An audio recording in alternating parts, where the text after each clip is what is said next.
Hello everyone, this is Nicholas Morgan here, and I am an assistant principal at Sites Elementary in Geary County Schools, USD 475. And what I did to summarize my learnings from this summer, and I just want to give a quick plug that I really enjoyed the structure of this class and taking the learnings and applying them to something so close to home and local and something that I can relate to, and it really helped me, I think, understand a lot of the concepts to facilities planning, infrastructure, design capacities, plant services, all of that good stuff that we read about and learned about. So what I did is I leaned heavily on our Chief Operating Officer, Bill Clark. He came on. He was a former garrison commander at Fort Riley, and now he took over that Chief Operating Officer at USD 475 this past year. So he has a tremendous amount of knowledge, and it was great to work with him, and he was extremely kind and transparent in what he shared with me. And so the first thing that he did was set out a purpose, excuse me, and that purpose is to establish a clear path forward to sustaining, restoring, and modernizing USD 475's buildings and ancillary equipment facilities. And sustain, restore, and modernize is going to be referred to as SRM, as you can see right here in the presentation. So that's the primary goal of this, and then he broke it down into the methodology that he used. And the first step was info gathering. And what he did by that was he brought in an architectural firm to evaluate all of the facilities and infrastructure in USD 475, and he had an engineer on site to do the same thing, just evaluation. And then he communicated with all the building principals, which in my role is what I appreciated the most about this process.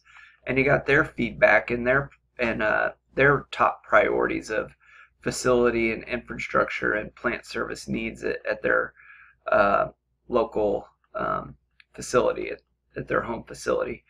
And then finally the elementary needs assessment, because this past year out on Fort Riley there was a lot of change going on with our facilities, and a new building, a new elementary school, and the closing of an elementary school that I'll get into detail about within a little bit.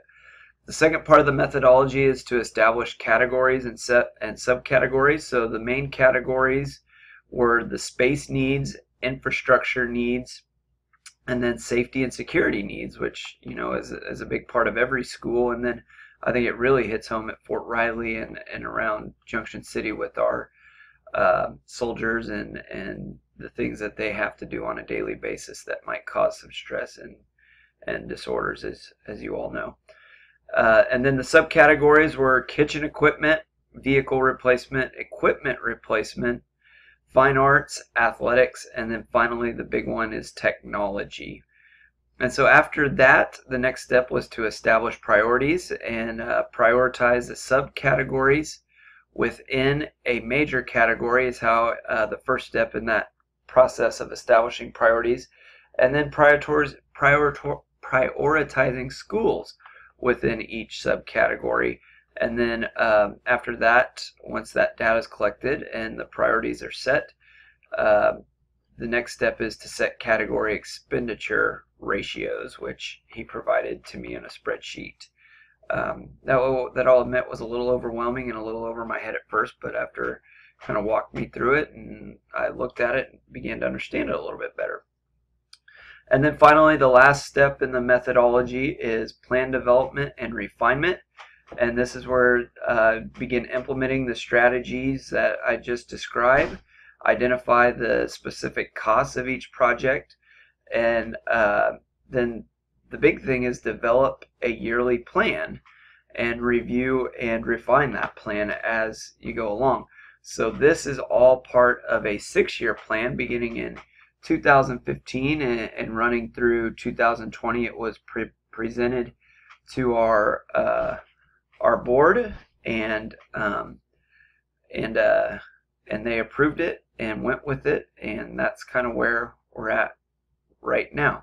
So the next step is a strategy, and that is focus on those three areas I described: sustaining, um, refining, and modernizing, or excuse me, sustaining, restoring, and modernizing, and doing that in the three major areas: the building, the actual facility, technology, and then the ancillary needs. And then, like I said, he tied it to that 6-year plan that he created.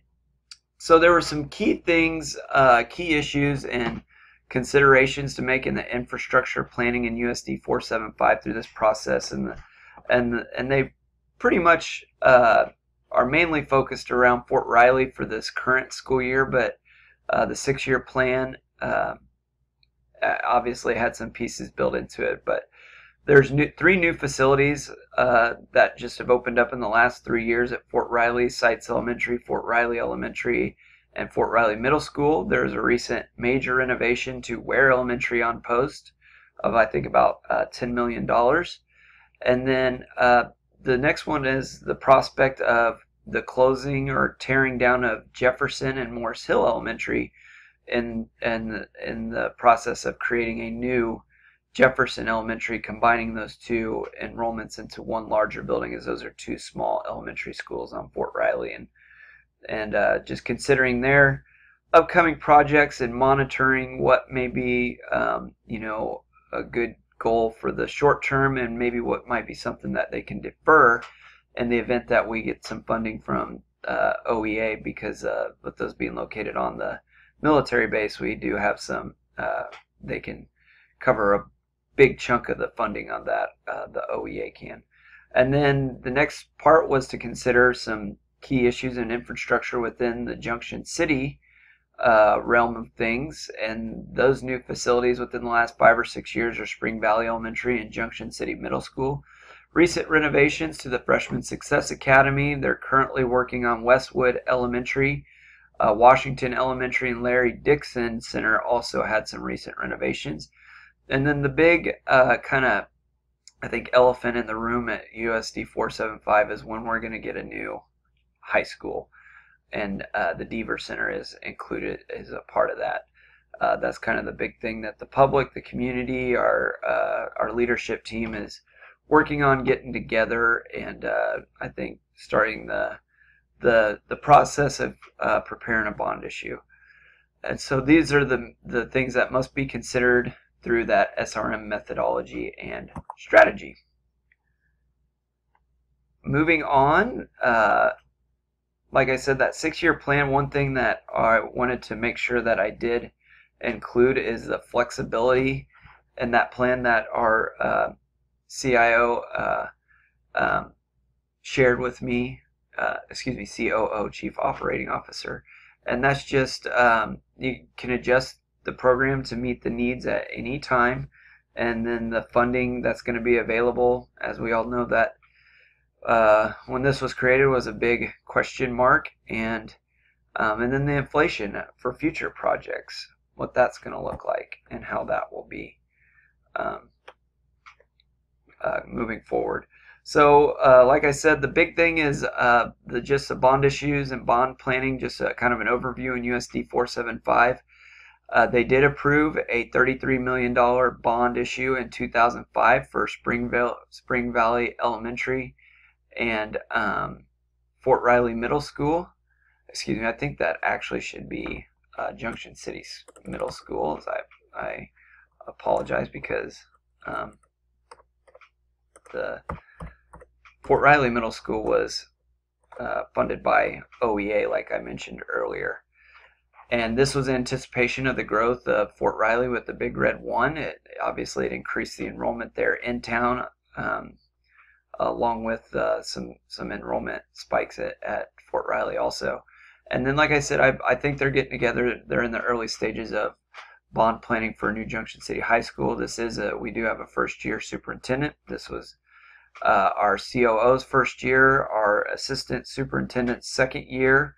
And so there's a lot of new faces there, and I think they're just, it's still so early that they just did not feel comfortable breaking any type of confidentiality in that.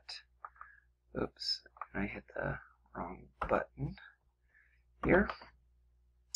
Okay, next thing is design capacity studies in USD 475. And like I said, Junction has been much more stable with their facilities and that, and so they kind of focused on Fort Riley, and they identified the first thing that he did, and Mr. Clark, our COO, did was identified the maximum capacity and optimal capacity for each facility on Fort Riley. They went through with their needs assessment after the architectural and engineer evaluations, and decided the best thing to do was to close Custer Hill Elementary and the old Fort Riley Elementary, and then open the new FRE, which was being just completed on the west end of the base.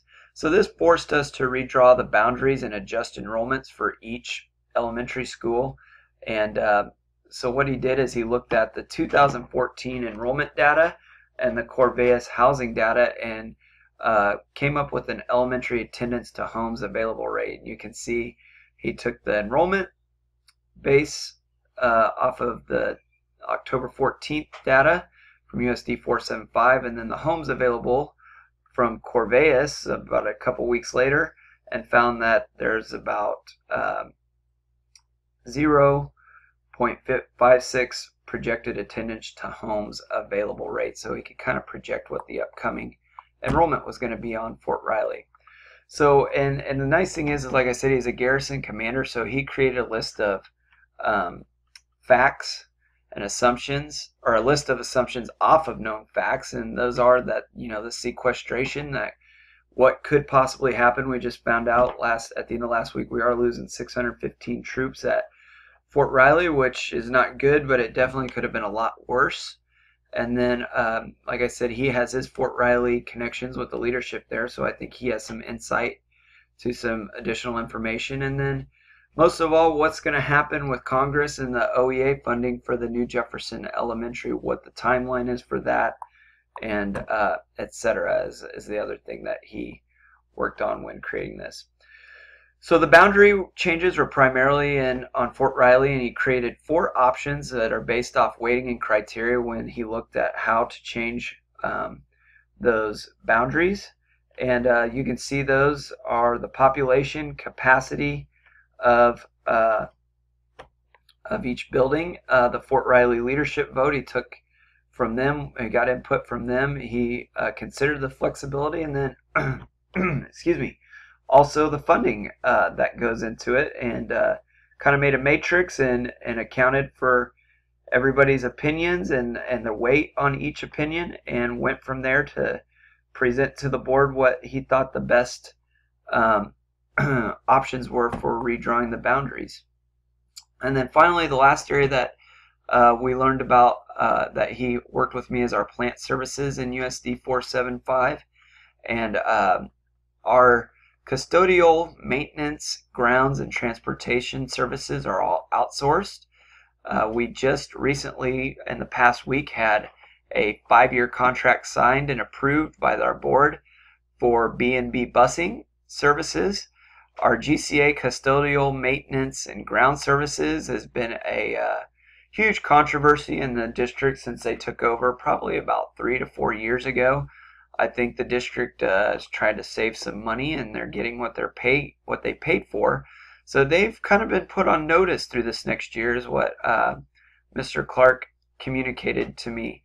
And then finally, the building and capital outlay projects just follows that infrastructure and methodology and strategy in the 6-year plan that I identified, focusing on those three areas again of sustainment, restoration, and modification, and then took into account the safety and security, the infrastructure, the space needs, and principal priorities, and then broke those down into 3 categories for each facility: the fiscal year and the total offense, and they evaluate that, examine it, make the best decision, and we'll be bringing that to the board to move forward.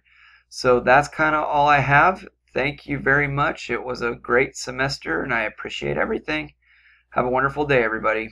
This is Nicholas Morgan signing off.